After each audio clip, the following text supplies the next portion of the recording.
Hello friends, कैसे हैं आप सब लोग। चलिए आज हम स्टार्ट करने जा रहे हैं अपनी क्लास नंबर 4।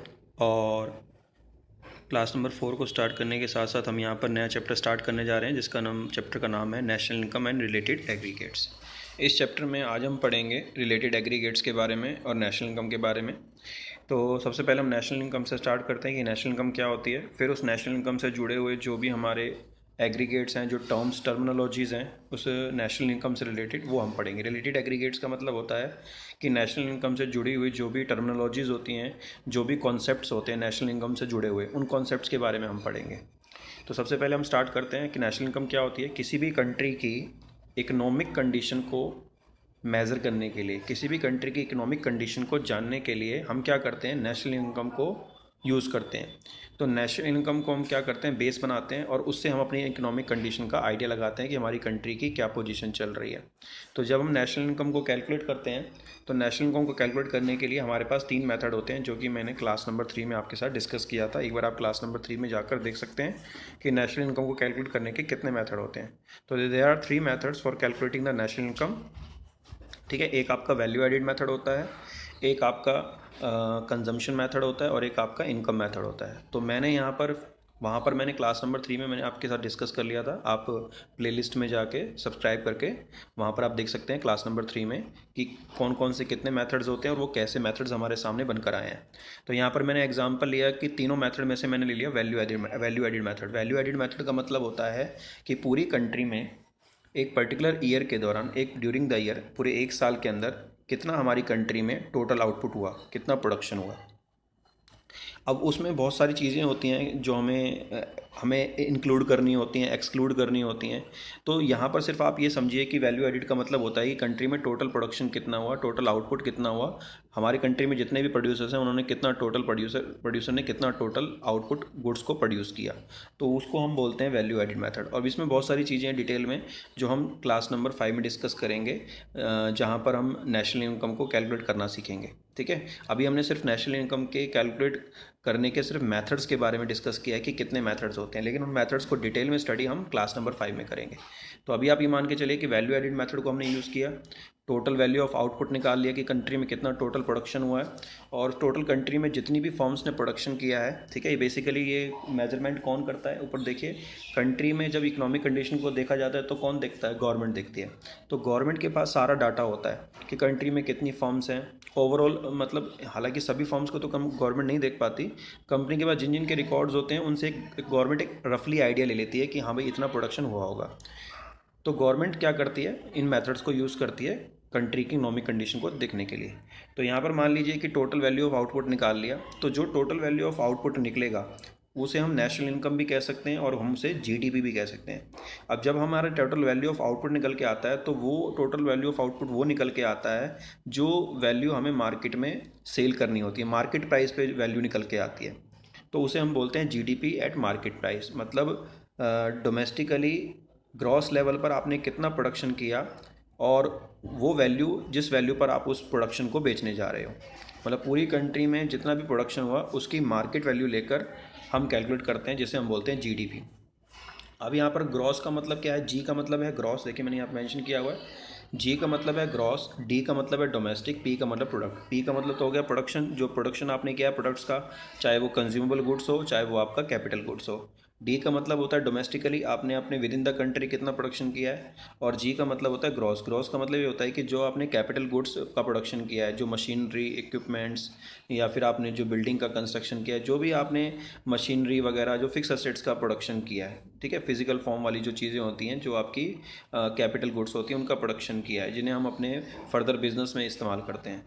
तो उनकी जो वैल्यू है वो अभी तक पूरे एक साल में आपने उनको यूज़ किया होगा, क्योंकि जीडीपी हम किसका निकालते हैं, पूरे एक साल का। तो एक साल के दौरान हमने क्या किया होगा, जो भी चीज़ें हमने ये कैपिटल गुड्स प्रोड्यूस की होंगी उनको हमने यूज़ किया होगा, लेकिन हमने यूज़ करने के साथ साथ उनकी जो वैल्यू एक साल पूरे होने के बाद जो वैल्यू गिरी होगी। अब मान लीजिए कि आपने जीडीपी को कैलकुलेट किया 31 मार्च को।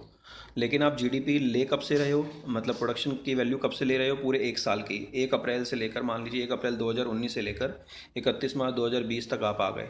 तो 1 अप्रैल 2019 से लेकर जितना भी आपने कैपिटल गुड्स की वैल्यू को लिया होगा, मतलब जीडीपी को कैलकुलेट करने के लिए, वो 31 मार्च 2020 तक उनकी कुछ वैल्यू तो गिरी होगी। तो उनकी वैल्यू के गिरने से पहले जो वैल्यू हम लेते हैं वो ग्रॉस होती है। ठीक है, तो जी का मतलब होगा ग्रॉस, जिसमें से अभी डेप्रिसिएशन हम माइनस करेंगे जो कैपिटल गुड्स होंगी, और डी का मतलब होता है डोमेस्टिकली आपने जो उन गुड्स को प्रोड्यूस किया है, और पी का मतलब प्रोडक्शन हो गया, जो आपने प्रोडक्ट प्रोड्यूस किए होंगे। प्रोडक्ट में आपके सारे प्रोडक्ट्स आ जाएंगे, चाहे वो कंज्यूमेबल हो, चाहे वो आपका कैपिटल गुड्स हो, ठीक है, वो सारी गुड्स आपकी इसमें आ जाएंगी। और वो उनकी वैल्यू जो हम लेते हैं, कैलकुलेट करते हैं, जब वैल्यू ऑफ आउटपुट लेते हैं, मेथड यूज़ करते हैं, तो वो मार्केट प्राइस पे निकल के आती है। अब यहाँ से अगर आपको जीडीपी एट मार्केट प्राइस जो ये दिया हुआ है, अगर आपको इसको थोड़ा सा चेंज करके और किसी एंगल से देखना हो तो एंगल इसमें चेंज भी हो सकता है। मान लीजिए अगर ग्रॉस को आपको चेंज करना है, कि आप ग्रॉस वैल्यू को चेंज करना चाहते हैं, तो आप क्या करिए कि जो भी डेप्रिसिएशन पूरे साल में सारी जितनी भी कैपिटल गुड्स के ऊपर लगा होगा, वो डेप्रिसिएशन आप माइनस कर दीजिए। तो ग्रॉस वैल्यू किस पे आ जाएगी, नेट पे। जो डोमेस्टिकली आपने गुड्स प्रोड्यूस किया है, उसके बाद जितना भी net factor income from abroad, आपने बाहर की आपके यहाँ से कोई भी आपने बाहर से इनकम अर्न की हो, यहाँ से कोई इंटरप्राइज आपकी बिज़नेस कोई बाहर कर रही है, हमारी जो डोमेस्टिक इंडस्ट्री है वो कहीं किसी फॉरेन कंट्री में काम कर रही हो, या यहाँ के एम्प्लॉई फॉरेन कंट्री में काम कर रहे हो, तो वहाँ से जितना भी पैसा आपने कमाया है वो आप डोमेस्टिक जो प्रोडक्शन है उसमें ऐड कर दीजिए। और उसके बाद पी रहेगा, प्रोडक्ट तो चाहे आपका फॉरेन कंट्री से आपने प्रोडक्शन किया हुआ या अपने कंट्री में किया हो, तो प्रोडक्शन रहता है। तो जब हम डोमेस्टिक को, यहाँ पर एन का मतलब जो नीचे है वो नेट से है, और ये वाला एन जो है डी के नीचे दिया हुआ नेशनल से है। तो जीडीपी एट मार्केट प्राइस को अगर आप चेंज करना चाहें तो नेट नेशनल प्रोडक्ट पे भी आ सकते हैं। और अगर आप मार्केट प्राइस को चेंज करके फैक्टर कॉस्ट पे आना चाहते हैं, फैक्टर कॉस्ट का मतलब होता है वो कॉस्ट जिस कॉस्ट पे आपने गुड्स को प्रोड्यूस किया है। मार्केट प्राइस वो होता है कि जिस वैल्यू पे आप उसे बेचेंगे। तो अगर मार्केट प्राइस से आपको फैक्टर कॉस्ट पे आना है, तो मार्केट प्राइस में जितनी भी मार्केट प्राइस जो वैल्यू दी होगी, उसमें आप क्या करेंगे, जो आपका नेट इनडायरेक्ट टैक्स है। हालांकि मैं आपको अभी 1-2 मिनट के बाद depreciation, net factor income from abroad और नेट इनडायरेक्ट टैक्स को डिटेल में बताऊंगा। तो अभी आप फिलहाल ये समझें कि ग्रॉस को नेट में कन्वर्ट करने के लिए हम क्या करेंगे, डेप्रिसिएशन को माइनस करेंगे, और डोमेस्टिक को नेशनल में कन्वर्ट करने के लिए net factor income from abroad, आपने बाहर विदेशों से कितना पैसा कमाया प्रोडक्शन के ज़रिए, कितना गुड्स प्रोड्यूस किया, तो पी तो आपका प्रोडक्ट में ही रहेगा। और मार्केट प्राइस को फैक्टर कॉस्ट में कन्वर्ट करने के लिए हम क्या करते हैं, जो भी हमारी इनडायरेक्ट टैक्स होती है हम उसे माइनस कर देते हैं। चलिए अब हम समझेंगे कि डेप्रिसिएशन क्या होता है। डेप्रिसिएशन बेसिकली क्या होता है कि जो भी हमारी फिक्स असेट्स होती हैं, तो हम पूरे साल में जो जीडीपी को कैलकुलेट करते हैं, तो उस जीडीपी में जो हमारी फिक्स असेट्स आती हैं, उन फिक्स असेट्स क्या होती हैं, वो पूरे साल यूज़ होती हैं। तो पूरे साल यूज़ होने के बाद उनकी जो वैल्यू गिर जाती है जीडीपी को कैलकुलेट करते समय, जो उनकी ओवरऑल वैल्यूज़ गिर जाती हैं, हम उसका एक रफली आइडिया ले लेते हैं। तो जो भी हमारे पास पूरे पूरे कंट्री की जितनी भी फिक्स असेट्स होती हैं, उनकी जो एक साल यूज़ होने से वैल्यू गिरती है, वो डेप्रिसिएशन हम क्या करते हैं, ग्रॉस में से माइनस कर देते हैं। तो जैसे ही आप ग्रॉस में से डेप्रिसिएशन को माइनस करोगे, वो नेट पे आ जाएगा। ये आप अकाउंटिंग में पढ़ते होंगे। तो डेप्रिसिएशन ऑफ असेट्स का मतलब क्या होता है कि जीडीपी, अगर जी को आपने एन में कन्वर्ट करना है, मतलब जीडीपी को आपको एनडीपी में कन्वर्ट करना है, ग्रॉस डोमेस्टिक प्रोडक्ट को नेट डोमेस्टिक प्रोडक्ट में लेकर आना है, तो आप डेप्रिसिएशन की वैल्यू जो भी दे रखी होगी, क्वेश्चन में दे रखी होगी, वो आप माइनस कर देंगे।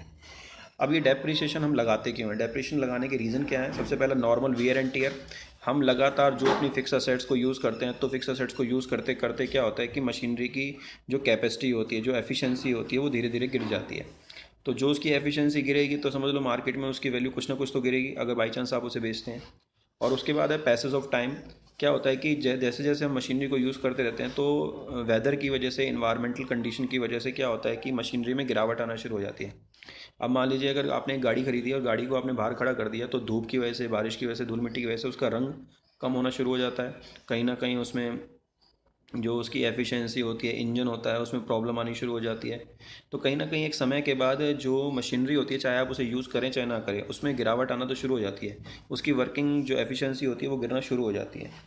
उसके बाद है एक्सपेक्टेड ऑब्सोलेंस। एक्सपेक्टेड ऑब्सोलेंस का मतलब होता है कि जब मार्केट में नई नई टेक्नोलॉजी आती है, मार्केट में नए नए प्रोडक्ट, नई नई टेक्नोलॉजी बन के आते हैं, तो जो पुरानी टेक्नोलॉजी से बनी हुई चीज़ें होती हैं, नई वाली टेक्नोलॉजी की वजह से उनकी डिमांड जो होती है, उनकी जो प्राइस होता है, उनकी जो वैल्यू होती है, डिमांड जो होती है वो गिर जाती है। अगर मान लीजिए कि आपने कार बनाई 1 साल पहले, आपने उसको अपने जीडीपी में ले लिया, लेकिन मार्केट में अब एक नई कार आ गई है, तो जो उसकी वैल्यू अब आगे चल के अगले साल होगी, वो वैल्यू उस नई कार की वजह से, नई टेक्नोलॉजी की वजह से उतनी वैल्यू नहीं रहेगी जितनी अगर वो टेक्नोलॉजी ना आती तो। ठीक है। तो इसलिए टेक्नोलॉजी की वजह से भी क्या होता है, कई बार जो हमने फिक्स असेट्स खरीदी होती है उसकी वैल्यू, आप लैंड का एग्जांपल ले सकते हैं, आप बिल्डिंग का एग्जांपल ले सकते हैं, मशीनरी का ले सकते हैं। तो एक टेक्नोलॉजी के चेंजेस होने की वजह से कई बार क्या होता है कि चीज़ें जो होती हैं वो बदलना शुरू हो जाती हैं। ठीक है, उनकी जो वैल्यू होती है वो गिरना शुरू हो जाती है। तो ये कुछ रीज़न है जिसकी वजह से हम ग्रॉस डोमेस्टिक प्रोडक्ट को जब नेट डोमेस्टिक प्रोडक्ट में लाते हैं तो डेप्रिसिएशन को हमें माइनस करना होता है। उसके बाद है net indirect tax. Net indirect tax का मतलब ये होता है कि अगर आपको अपनी मार्केट प्राइस से जो आपने जीडीपी मार्केट प्राइस पे निकाला है उसको अगर आपको फैक्टर कॉस्ट पे लाना है। फैक्टर कॉस्ट का मतलब होता है कि जितनी वैल्यू पर आपने उस गुड्स को ख़रीदा है, जितनी वैल्यू पर आपने उस गुड्स को बनाया है, ठीक है, उसे हम फैक्टर कॉस्ट बोलते हैं। और मार्केट प्राइस का मतलब होता है कि जो जितनी कॉस्ट आपको वो प्रोडक्ट की बनाने में लगी है, और उसके बाद जब आपने उसको बेचने जाना है तो बेचते समय हम क्या करते हैं, उस पर गवर्नमेंट हमें बोलती है कि आप अपना टैक्स लगाओ, और टैक्स लगा के जो पैसा कमाओगे वो हमें दो। तो जब हम फैक्टर कॉस्ट में इनडायरेक्ट टैक्स जोड़ देते हैं तो मार्केट प्राइस आ जाता है, और मार्केट प्राइस में अगर हम इनडायरेक्ट टैक्स माइनस कर देंगे, देखिए अगर आपको फैक्टर कॉस्ट से, कॉस्ट वैल्यू से मार्केट प्राइस पे आना है तो टैक्स को जोड़ना पड़ेगा, और मार्केट प्राइस से रिवर्स होकर अगर फैक्टर कॉस्ट में आना है तो टैक्स माइनस करना पड़ेगा। लेकिन यहाँ पर हम नेट इनडायरेक्ट टैक्स क्यों लेते हैं और इनडायरेक्ट टैक्स क्यों लेते हैं? टैक्स हमारे दो तरह के होते हैं, डायरेक्ट और इनडायरेक्ट। तो हम यहाँ पर इनडायरेक्ट टैक्स क्यों लेते हैं? सबसे पहले आप मार्केट प्राइस और फैक्टर कॉस्ट का मतलब समझ लीजिए। मार्केट प्राइस का मतलब होता है कि price at which product is actually sold in the market, वो प्राइस जिस प्राइस पर हम मार्केट में प्रोडक्ट को सेल करते हैं। और फैक्टर कॉस्ट क्या होती है? The price at which production process contribution by the factor of production. तो जिन लोगों ने फैक्टर ऑफ प्रोडक्शन जो हमने अपने बिजनेस में लगाया है, जितना हमने उनके ऊपर खर्चा उठाया है, वो वैल्यू जो होती है वो फैक्टर कॉस्ट होती है। फिर फैक्टर कॉस्ट से मार्केट प्राइस में हम क्या करते हैं, उसमें हम टैक्स को इंक्लूड करते हैं, जिससे वो फैक्टर कॉस्ट मार्केट प्राइस पे पहुंच जाता है। ठीक है, जैसे एग्जांपल लीजिए कि आपने एक गाड़ी बनाई, वो गाड़ी पड़ी आपको सारा खर्चा लगा के 2 लाख रुपए की। फिर आप उसमें क्या कर रहे हैं, उसे आप मार्केट में बेचने जा रहे हैं, तो आपने उस पर टैक्स लगाया, अपना प्रॉफिट मार्जिन ऐड किया। तो जब हम अपने जितनी हमारी गाड़ी की कॉस्ट वैल्यू पड़ी है उसमें जब हम अपना प्रॉफिट और टैक्स की वैल्यू जोड़ते हैं तो वो हमारा फिर मार्केट प्राइस में आता है। ठीक है, तो यहाँ पर हम क्या करेंगे, फैक्टर मार्केट प्राइस से फैक्टर कॉस्ट पे आने के लिए हम क्या करेंगे, जो हमारा नेट इनडायरेक्ट टैक्स होता है वो मार्केट प्राइस की जो हमारी जीडीपी की मार्केट प्राइस पे होगी वैल्यू, उसमें से इनडायरेक्ट टैक्स को हम माइनस कर देंगे। अभी हम इनडायरेक्ट टैक्स ही क्यों लेते हैं? ठीक है, तो पहले ये नेट इनडायरेक्ट टैक्स का मतलब समझ लीजिए। नेट इनडायरेक्ट टैक्स का क्या मतलब होता है? नेट इनडायरेक्ट टैक्स का मतलब होता है कि जितना भी हमारा इनडायरेक्ट टैक्स होगा, अभी मैं आपको इनडायरेक्ट टैक्स के बारे में बताऊंगा, कि जितना भी हमारा इनडायरेक्ट टैक्स होगा उसमें से आप सब्सिडीज़ माइनस कर देना। ठीक है, तो वो हमारा नेट इनडायरेक्ट टैक्स बन जाता है। ये तो हो गया नेट इनडायरेक्ट टैक्स का फॉर्मूला, कि इनडायरेक्ट टैक्स की जो वैल्यू होगी उसमें से सब्सिडीज़ माइनस कर दो तो वो नेट बन जाएगी। अब आप समझो कि इनडायरेक्ट टैक्स क्या होता है। इनडायरेक्ट टैक्स का मतलब होता है कि those taxes which are imposed by the government on production of goods and services. Indirect tax का मतलब होता है कि जब हम गुड्स और सर्विसेज का प्रोडक्शन कर रहे होते हैं और उस वैल्यू में जब हम जितना भी गवर्नमेंट के बताए हुए टैक्सेस को उसमें ऐड करते हैं, जैसे एक्साइज ड्यूटी, कस्टम ड्यूटी या सेल टैक्स, तो जितना भी हम गुड्स को बनाते समय और गुड्स को बेचते समय, ध्यान रखना, बनाते समय भी और बेचते समय, बनाते समय भी टैक्स लगता है और बेचते समय भी टैक्स लगता है। तो जितना जितना वैल्यू उसमें ऐड होती चली जाती है फैक्टर कॉस्ट में, जब हम उन गुड्स को बनाएंगे तो वो फैक्टर कॉस्ट होगी, और जब उसमें हम टैक्स जोड़ते जाएंगे तो वो मार्केट प्राइस पे आ जाएगा। तो इसलिए जब हम गुड्स को बनाते और बेचते समय जो टैक्स लगाते हैं गुड्स के ऊपर और सर्विसेज के ऊपर, वो इनडायरेक्ट टैक्स होता है। इसके अलावा जो भी टैक्स होगा वो सारा का सारा टैक्स आपका डायरेक्ट टैक्स में आ जाएगा। ठीक है, उसके बाद है, अब देखो इसको इनडायरेक्ट टैक्स क्यों बोलते हैं? इनडायरेक्ट टैक्स का मतलब ये होता है कि गवर्नमेंट जो ये टैक्स कलेक्ट करती है वो डायरेक्टली कलेक्ट नहीं करती। वो टैक्स जो होता है वो कस्टमर से गवर्नमेंट इनडायरेक्टली प्रोड्यूसर के एंगल से कलेक्ट करती है। मतलब गवर्नमेंट डायरेक्टली कस्टमर से नहीं ले रही, कस्टमर क्या कर रहा है, उस टैक्स को बियर कर रहा है, टैक्स की जो वैल्यू है वो प्रोड्यूसर को दे रहा है, प्रोड्यूसर फिर उस टैक्स को गवर्नमेंट को दे रहा है। तो इसे हम इनडायरेक्ट टैक्स बोलते हैं। जब हम अपने घर में मान लीजिए कोई भी पैसा कमाते हैं, जैसे मान लीजिए मैं एक टीचर हूँ और मैं एक इंडिविजुअली मैं पैसा कमा रहा हूँ, तो जब मैं गवर्नमेंट को अपने कमाए गए पैसे पे टैक्स देता हूँ डायरेक्टली, गवर्नमेंट किसी और से नहीं लेती। जो पर्सनल टैक्स होता है, जो इनकम टैक्स होता है, वो पर्सन को खुद ही गवर्नमेंट को देना होता है, वो डायरेक्ट होता है। तो इनकम टैक्स जो होता है वो आपका एग्जाम्पल ले सकते हैं, डायरेक्ट टैक्स होता है। जो सेल टैक्स होता है वो इनडायरेक्ट टैक्स होता है, जो इनडायरेक्टली गवर्नमेंट प्रोडक्ट के ऊपर चार्ज करके कस्टमर को बियर करा के प्रोड्यूसर से लेती है। अच्छा, ये तो हो गया कि इनडायरेक्ट टैक्स वो होता है जो मैंने यहाँ पर एरो बना रखा है। इनडायरेक्ट टैक्स वो टैक्स होता है जो गवर्नमेंट किससे लेती है, फर्म से लेती है। और सब्सिडीज़ वो होती हैं कि जो गवर्नमेंट फर्म्स को रिलैक्सेशन देती हैं प्रोडक्शन करते समय।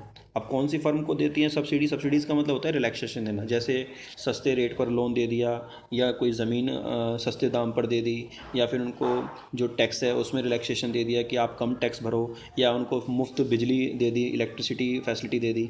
तो ये सारी जो होती हैं वो सब्सिडीज़ होती हैं जो गवर्नमेंट की तरफ से छूट दी जाती है। तो financial assistance given by the government की डेफिनेशन है कि when the financial assistance given by the government की तरफ से जब फाइनेंशियली पैसों में जब गवर्नमेंट मदद करती है to firm on the production of certain goods, जब किसी पर्टिकुलर गुड्स को बनाते समय सर्टेन गुड्स को, ये नहीं कि हर चीज़ पे वो रिलैक्सेशन देगी, कुछ ही गुड्स होती हैं जिनके ऊपर, कुछ ही बिजनेस ऐसे होते हैं और कुछ ही प्रोडक्ट्स ऐसे होते हैं जिनके ऊपर गवर्नमेंट सब्सिडीज़ देती है।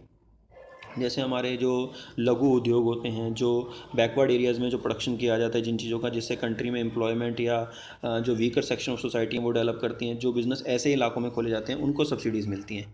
तो इसका पर्पज़ क्या होता है? Promote export.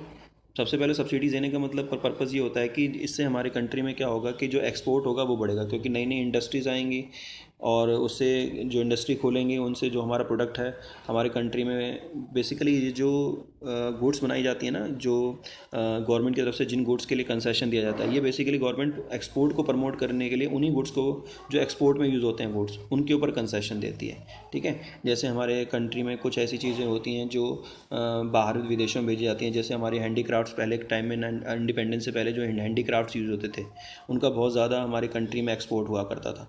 तो जितने भी स्मॉल स्केल इंडस्ट्रीज से जो अपने गुड्स को एक्सपोर्ट करती हैं उनको, उन बिज़नेस को ये गवर्नमेंट क्या करती है, सब्सिडीज़ देती है। और इसका दूसरा मोटिव ये होता है, चलो प्रमोट एक्सपोर्ट हो तो हो ही गया, दूसरा इसका मोटिव होता है कि encourage firm for setting up industry in backward area. और ये कम गवर्नमेंट क्या करती है, उन बिज़नेस को, उन बिज़नेस को, उन इंटरप्राइजेज़ को ये कंसेशन देती है, सब्सिडीज़ देती है जो बैकवर्ड एरियाज़ में अपनी इंडस्ट्रीज़ खोलना चाहते हैं। अगर मान लीजिए मैं बैकवर्ड एरिया में अपनी इंडस्ट्री खोलना चाहता हूँ तो गवर्नमेंट मुझे रिलैक्सेशन देगी, क्योंकि मैं सोसाइटी के बेनिफिट के लिए और रीजनल डेवलपमेंट के लिए, रीजनल बैलेंस मेंटेन करने के लिए, कंट्री को ग्रोथ देने के लिए काम कर रहा हूँ, तो गवर्नमेंट मुझे हेल्प करेगी। तो सब्सिडीज़ क्या होता है, जो गवर्नमेंट की तरफ से फर्म को दी जाती है, और इनडायरेक्ट टैक्स क्या होता है, जो फर्म की तरफ से गवर्नमेंट को दिया जाता है, फर्म गवर्नमेंट को जो टैक्स पे करती है। तो इसको जब हम माइनस करते हैं, वैल्यू को गवर्नमेंट के द्वारा ली गई और गवर्नमेंट के द्वारा दी गई वैल्यू को आपस में जब नेट करते हैं, तो वो वैल्यू हमारी फैक्टर कॉस्ट में जुड़ के मार्केट प्राइस बनती है कंट्री की। तो इसीलिए हम नेट इनडायरेक्ट टैक्स लेते हैं, कि इनडायरेक्ट टैक्स फर्म जो होती है वो टोटल पूरे कंट्री में फर्म से गवर्नमेंट पैसा लेती है, और सब्सिडीज़ गवर्नमेंट की तरफ से पूरी कंट्री में फर्म्स को दी जाती है। तो इसीलिए अगर हम गवर्नमेंट ये मेज़र करना चाहे कि टोटल आउटपुट जो मार्केट प्राइस पे आ रहा है, अगर हम उसमें से टैक्स माइनस कर दें तो हमारी फैक्टर कॉस्ट आ जाएगी।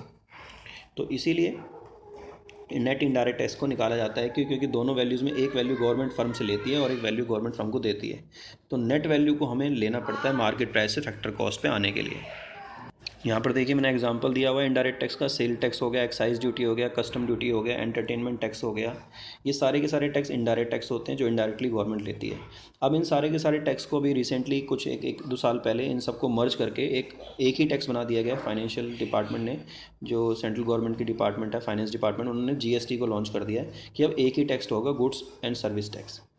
और सब्सिडीज़ में जैसे मैंने यहाँ लिखा हुआ है, financial assistance in the form of electricity, land, loan की फॉर्म में, लैंड की फॉर्म में, इलेक्ट्रिसिटी की फॉर्म में जब सब्सिडीज़ दी जाती हैं, असिस्टेंस दी जाती है, तो ये वो असिस्टेंस है जो एक जनरली दी जाती है। अब हम पढ़ेंगे net factor income from abroad. Net factor income from abroad का मतलब होता है कि जब डोमेस्टिकली हम अपने कंट्री से बाहर जाकर, जब फॉरेन में जाकर या इंटरनेशनल लेवल पर जाकर जो हम प्रोडक्शन करते हैं, जो पैसा कमाते हैं, और प्लस बाहर की इंडस्ट्री, जो इंटरनेशनल इंडस्ट्रीज़ होती हैं, जो बाहर के लोग होते हैं, वो हमारे इंडिया में आकर जब पैसा कमाते हैं, तो जो वो हमारे कंट्री से पैसा कमा रहे हैं, हमारी कंट्री में प्रोडक्शन कर रहे हैं, और हमारी कंट्री की जो इंडस्ट्री बाहर प्रोडक्शन कर रही है, तो दोनों को मिला के जब हम वैल्यूज़ को माइनस करते हैं तो वो नेट हमारी कंट्री के डोमेस्टिकली प्रोडक्शन को लेकर आता है। जैसे मान लें हमारी कंट्री की कोई इंडस्ट्री है, वो बाहर जाकर प्रोडक्शन कर रही है, तो वो भी हमारी जीडीपी में काउंट होता है। ठीक है, अभी मैं आपको एक चैप्टर बताऊँगा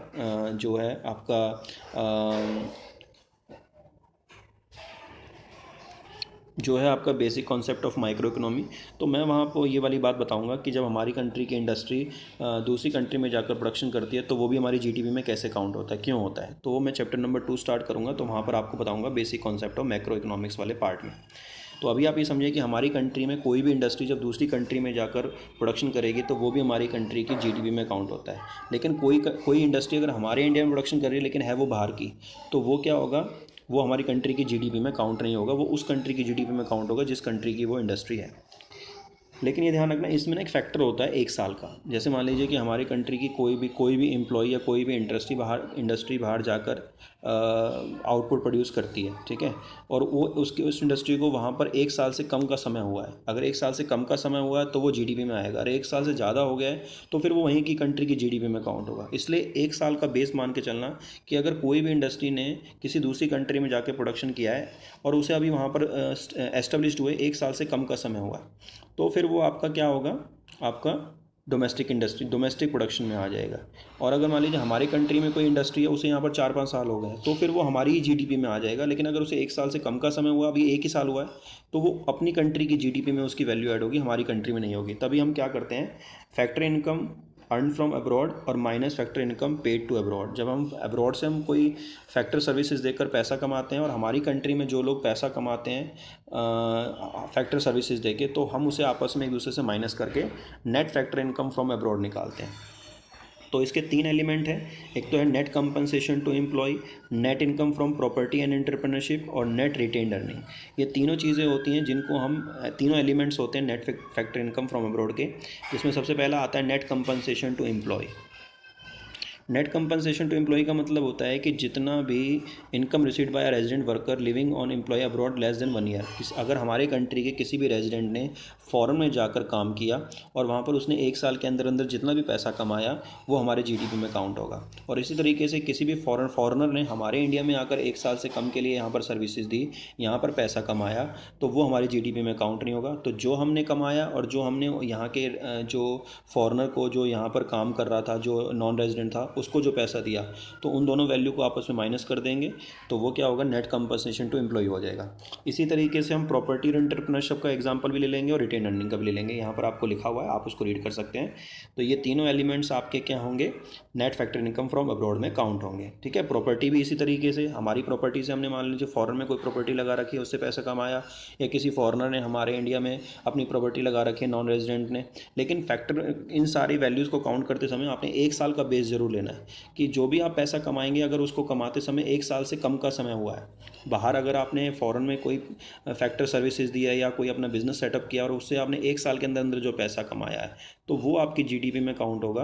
और हमारे इंडिया में जिसने प्रॉपर्टी लगाकर या बिल्डिंग सेट करके या बिजनेस सेट करके या फैक्टर सर्विस देके जो पैसा कमाया है 1 साल के अंदर अंदर, वो हमारी जीडीपी में काउंट नहीं होगा। और वो वाली वैल्यू क्या करेगी, जो हमने कमाया है और जो हमने पे किया है अपने कंट्री में बाहर के लोगों को, जो बाहर की इंडस्ट्रीज़ हैं या बाहर के जो फैक्टर सर्विस लोग देने हमारे इंडिया में आए हैं, वो वैल्यू फिर हमारी माइनस हो जाएगी। Factor income earn from abroad से factor income paid to abroad उसमें से माइनस हो जाएगी, ये वो वाली वैल्यू। तो factor income earn from abroad और factor income paid to abroad, ये वैल्यू माइनस होकर नेट फैक्टर इनकम बन जाएगी। और ये net factor income from abroad क्या होगी, जो डोमेस्टिक वैल्यू जो होगी उसमें ऐड होकर नेशनल वैल्यू में कन्वर्ट हो जाएगी। मतलब हमने एक राष्ट्रीय स्तर पर कितना पैसा कमाया है, ठीक है। नेशनल का मतलब होता है कि अपनी कंट्री में और प्लस बाहर की कंट्री में जाकर हमने कितना पैसा कमाया। अब हम पढ़ेंगे रिलेटेड एग्रीगेट्स के बारे में। रिलेटेड एग्रीगेट्स का मतलब होता है कि नेशनल इनकम से जुड़े हुए जो भी कॉन्सेप्ट्स हैं, कितने ऐसे पॉइंट्स हैं जिनको हम नेशनल इनकम को अलग अलग एंगल से देखते हैं। मतलब इसका मतलब ये समझ लीजिए एग्रीगेट्स का कि ओवरऑल नेशनल इनकम को देखने के कितने एंगल हैं, कितने तरीके हैं, उसको बोलते हैं रिलेटेड एग्रीगेट्स। जैसे मान लीजिए जीडीपी एट मार्केट प्राइस से हम स्टार्ट करते हैं। अगर आपको जीडीपी एट मार्केट प्राइस को चेंज करके ग्रॉस नेशनल प्रोडक्ट निकालना है, मतलब डी को चेंज करके एन पे आना है। ध्यान से देखिए यहाँ पर, अगर जीडीपी एट मार्केट प्राइस को चेंज करके आपको जीएनपी एट मार्केट प्राइस में आना है, तो net factor income from abroad, जितना भी आपने फॉरेन से आपने पैसा कमाया वो आप डोमेस्टिक वैल्यू में ऐड कर दीजिए, तो जीडीपी से जीएनपी में आ जाएंगे। और जीएनपी से अगर आपको एनएनपी में आना है, मतलब जी से एन को कन्वर्ट करना है, तो डेप्रिसिएशन माइनस कर दीजिए। और एनएनपी से अगर आपको एनडीपी पे आना है तो नेट फैक्टर इनकम माइनस कर दीजिए, आपका एनएनपी एनडीपी में कन्वर्ट हो जाएगा, ठीक है। तो डोमेस्टिक से नेशनल, नेशनल से डोमेस्टिक में हम net factor income from abroad लेते हैं। और ग्रॉस से नेट पर आने के लिए हम डेप्रिसिएशन का यूज़ करते हैं। और मार्केट प्राइस से फैक्टर कॉस्ट पे आने के लिए हम इनडायरेक्ट टैक्स का यूज़ करते हैं। नेट इनडायरेक्ट टैक्स मतलब इनडायरेक्ट टैक्स माइनस सब्सिडीज़। तो यहाँ पर टोटल मिला के आपकी 8 टर्म्स आ जाती हैं, GDP at market price, GNP at market price, NNP at market price, NDP at market price. और GDP at factor cost, GNP at factor cost, NNP at factor cost, NDP at factor cost. ये जो एक circulation बना हुआ है, इस circulation की help से आप पूरी की पूरी इन 8 टर्म्स को आसानी से समझ सकते हो। और यही है हमारा national income and related aggregates. तो आज की इस क्लास में हमने नेशनल इनकम के बारे में पढ़ा, उसके कितने मेथड्स होते हैं और कहाँ से हम नेशनल इनकम को मेज़र करना शुरू करते हैं। ठीक है, तो ये थे नेशनल इनकम के बारे में कुछ टर्म्स और उससे जुड़ी हुई जो एग्रीगेट्स टर्मिनोलॉजीज थी जिसके बारे में हमने पढ़ा। Thank you.